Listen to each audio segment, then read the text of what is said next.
فلسطین اور اسرائیل میں جنگ بندی کا اعلان تو ضرور ہوا ہے، لیکن اسرائیل نے اس کی خلاف ورزی کرتے ہوئے غزہ واپس آنے والے فلسطینیوں پر گولی چلا دی۔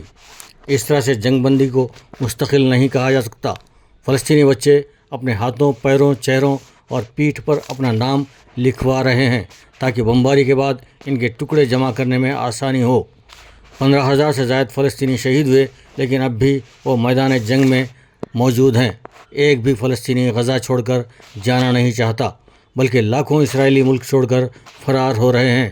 فلسطینیوں نے جرأت و ہمت کی مثال قائم کر دی ہے۔ کہا جاتا ہے کہ اسرائیل کا گزشتہ 75 سال میں سب سے زیادہ جانی و مالی نقصان ہوا ہے۔ اس کے سینکڑوں سپاہی ہلاک ہو چکے ہیں، سینکڑوں فوجی میدان چھوڑ کر فرار ہو چکے ہیں، 1500 سے زیادہ فوجی ہلاک ہوئے اور اس سے بھی زیادہ فوجی زخمی ہوئے اور ہسپتالوں میں زیر علاج ہیں۔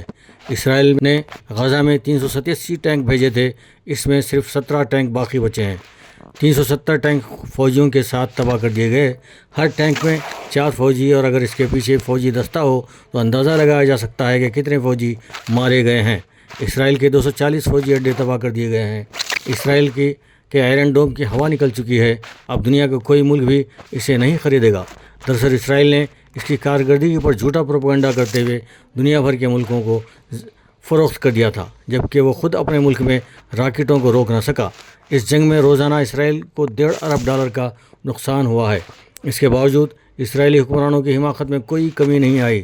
چنانچہ اسرائیل کو تباہی کے دہانے پر پہنچانے والے، دنیا بھر میں بدنام کرنے والے اور دنیا میں اسرائیل کو تنہا کرنے والے وزیر اعظم نتن یاہو کا کہنا ہے کہ قیدیوں کے تبادلے میں اسرائیلیوں کو قتل کرنے والے شامل نہیں ہوں گے۔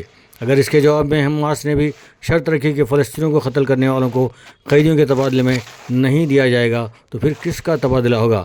بلکہ اس کا صاف مطلب ہوگا کہ جنگ دوبارہ شروع ہو جائے۔ اسرائیل کے قومی سلامتی کے وزیر نے کہا کہ اگر جنگ بندی معاہدہ ہوا تو حکومت سے استعفیٰ دے دیں گے۔ اچھا ہی ہوگا کہ استعفیٰ دے دیں، کیونکہ اسرائیلیوں کو زبردستی جنگ کی بھٹی میں جھونکنے والوں کی ضرورت نہیں ہے۔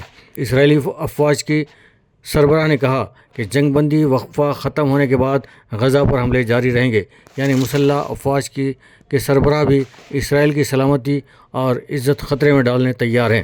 اسرائیل کے والد بزرگوار امریکہ نے کہا کہ اسرائیل کو ہتھیاروں کی سربراہی جاری رکھے گی۔ ادھر فلسطینی بھی بضد ہیں کہ جب تک مسئلہ حل نہ ہو جائے تب تک حملے جاری رکھے جائیں، اور روس، چین اور شمالی کوریا چاہتے ہیں اسرائیل کے ساتھ امریکہ کو بھی سزا دی جائے، کیونکہ امریکہ نے کئی ملکوں کو زخم پہنچائے ہیں، جس میں شمالی کوریا، چین اور روس شامل ہیں۔ انہیں موقع ملا ہے کہ امریکہ سے ان زخموں کا بدلہ لیا جائے۔ اس مقصد کے لیے خود امریکی حکمران راہ ہموار کر رہے ہیں۔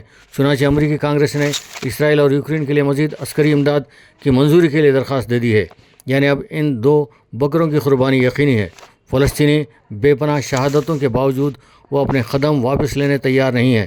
ان کے مجاہدین شہید ہو رہے ہیں، زخمی ہو رہے ہیں، لیکن وہ میدان چھوڑ کر فرار نہیں ہوتے۔